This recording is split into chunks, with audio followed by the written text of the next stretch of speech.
ఆంధ్రులు పిచ్చివాడు కాదు. ఆంధ్రుడు అనేటువంటి భారతదేశంలో చాలా తెలివైనటువంటి వాడు. అక్కడ ఉన్నటువంటి పరిస్థితిని గమనించి 6 నెలల ముందు వీడు ఓటు ఎవరికి వేయాలని నిర్ణయం చేసేటువంటి తెలివి ఉంది. ఆ రోజు నువ్వు డబ్బులు ఇచ్చినా, నువ్వు మందు సీసా ఇచ్చినా, టిఫిన్ పెట్టించినా, బిర్యానీ పెట్టించినా వేడు 6 నెలల ముందే ఫిల్ఫిల్ అయి ఉంటాడు. 4.5 సంవత్సరాల కాలంలో ఇతను పనితీరు ఏంటి అనేటువంటిది. కనుక ఆంధ్రులంత పిచ్చోళ్ళు కాదు. ఈ రోజున ఈ రాష్ట్రాన్ని మీరు లెక్కేసుకోండి. ఎవడూ చేయనటువంటి పరిస్థితుల్లో ఉమ్మడి రాష్ట్రంలో మహామహానటులు మహానాయకులు పరిపాలన చేసినప్పుడు కూడా జరగనటువంటి డెవలప్మెంటు ఈ రాష్ట్రంలో ఈరోజు నేను తెలుగుదేశం నాయకుడిగానే చెప్పట్లేదు. నేను కూడా మొట్టమొదటి కాంగ్రెస్ వాదినే, మంగళగిరి కాంగ్రెస్ ఇన్ఛార్జి చేసినవన్నే. కానీ పరిస్థితిని వాస్తవంగా చెప్పాలి. విశాఖపట్నం దగ్గర నుంచి భోగాపురం విమానాశ్రయం దగ్గర నుంచి మనకి ఇచ్చినటువంటి కియో, ఇప్పుడు వచ్చేటువంటి రాయల్ ఎన్ఫీల్డ్, ఈ హోండా కంపెనీల దగ్గర ఎన్ని చోట్ల ఎంత డెవలప్మెంట్ జరుగుతుందండి. అది మామూలు జనానికి తెలియదు. అవన్నీ జరుగుతున్నాయి, శాంక్షన్లు అవుతున్నాయి. కానీ అవి పరిపక్వానికి 2 సంవత్సరాలకు, 3 సంవత్సరాలకు, 5 సంవత్సరాలకు వచ్చిన తర్వాత అసలు ఈ రాష్ట్ర భవిష్యత్తు అనేటువంటిది తల్లకిందులు అయిపోయేటువంటి పరిస్థితిగా ఆర్థిక వనరులు ఉంటాయి. మనం ఏం చేయాలంటే చేయొచ్చు. ఇది విజ్ఞానవంతులైనటువంటి చదువుకున్నటువంటి వాళ్ళకి, స్టూడెంట్స్కి, రకరకాల వాళ్ళకి, వ్యాపారస్తులకు మొత్తానికి అర్థమైపోతుందండి. అందుకనే మొన్న కూడా 151, 164 చేశారు. కేకే ఎందుకని గమనించగలిగాడు అంటేనే. ఇవాళ కూడా దాంట్లో ఏం తేడా లేదు, ఎక్కడ ప్రజల మనసులో తేడా లేదు.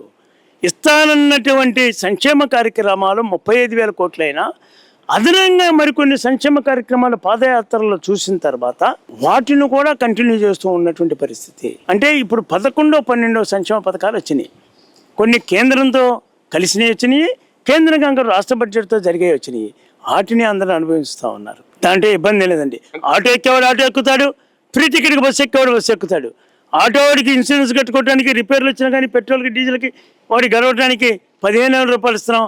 కానీ అతనికి కొంచెం ఒక రోజు కిరాయి తగ్గినా కూడా ఈ 15,000 రూపాయలు కదా అతనికి కూడా ఏంటంటే రాలా. ఈ వాజ్ ఆల్సో సాటిస్ఫైడ్ నౌ. 15,000 ఇచ్చిన తర్వాత తెలుగు వాడు చాలా తెలివిగలాడు. 164 సీట్లతోటి ప్రభుత్వాన్ని, కూటమి ప్రభుత్వాన్ని ఎన్నుకున్నాక మరొక ప్రభుత్వాన్ని మార్చడానికి ముందుకు రాడు. అతను ఊహించిన పద్ధతిలో, అతను ఆలోచించిన పద్ధతిలో, అతను అనుకున్న పద్ధతిలో రాష్ట్రంలో అభివృద్ధి జరుగుతుంది. అంటే ఇంత పెద్ద పరిస్థితుల్లో ఎక్కడెక్కడ తప్పులు జరుగుతాయండి. ఆ తప్పుల్ని ప్రజలకు గమనించి చెప్పాలి. ఆ తప్పులు చెప్పడానికే 11 ఏడ్చినా కానీ నువ్వు అసెంబ్లీలోకి రావయ్యా, వచ్చి తప్పులు ఎన్నిక చేసి చూపించు. తప్పులు ఎన్నిక చేసి చూపిస్తే ప్రభుత్వం అవి కూడా మార్చుకుంటుంది. ప్రభుత్వ అభివృద్ధిలో భాగస్వామ్యం అడుగుతుంటే ఆయన బయట ఉండి మావిగాను, లేకపోతే మళ్ళీ మర్చిపోయాను విజయవాడ అదే చెబుతున్నారు. మీటింగ్లో మేము చెప్పింది మంగళగిరిని ఈ రాజధానిగా అమరావతి కాకుండా మంగళగిరిగా మార్చి Mangalagiri main road national highway మీదకి తీసుకొచ్చేటట్టుగా నువ్వు ప్రకటన చేయమని చెప్పామని చెబుతున్నారు. వాళ్ళ పార్టీ యొక్క మీటింగ్లో జరిగినటువంటి సారాంశం ఇన్ఛార్జీలు అందరూ సమాచారం. ఇది మర్చిపోయి మావిగాని అన్నాడు. ఇదేందా మేము చెప్పిందేంటి, మళ్ళీ నువ్వు అన్నది ఏంటి అని వాళ్ళు సంటితే విజయవాడ అన్నాడు. మళ్ళీ మరో మొగుడు అసలు మేము చెప్పింది ఇది కదరా బాబు, మంగళగిరి అనమన్నావు అనేది చెప్పారు.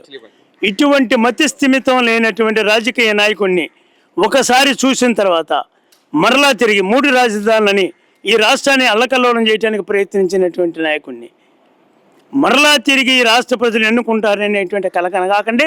మాకు అసలు ఆలోచన లేదు. మా ధైర్యం, మా స్థైర్యం, నాయకత్వం పటిష్టంగా ఉంది. కూటమి ఇక్కడ ఉంది, కూటమి అక్కడ ఉంది. అది ఒక అంశం మాకు. కూటమి ఇక్కడే ఉంది, కూటమి అక్కడ ఉంది. డబుల్ ఇంజిన్ సర్కార్ బ్రహ్మాండంగా సాగుతుంది, ఇబ్బంది ఏం లేదు. రెండో ప్రభుత్వాన్ని ఎన్నుకునేటువంటి పరిస్థితి అనేది ఈ రాష్ట్ర ప్రజల మనసులో ఇప్పటికీ లేదు. ఢిల్లీలో వచ్చుద్ది, ఇక్కడ వచ్చుద్ది, గంటాపదంగా బయలుదేరుతాం. అందుకనే ధైర్యం ఉండి రేకుల షెడ్యూల్లో కూర్చుంటున్నాం.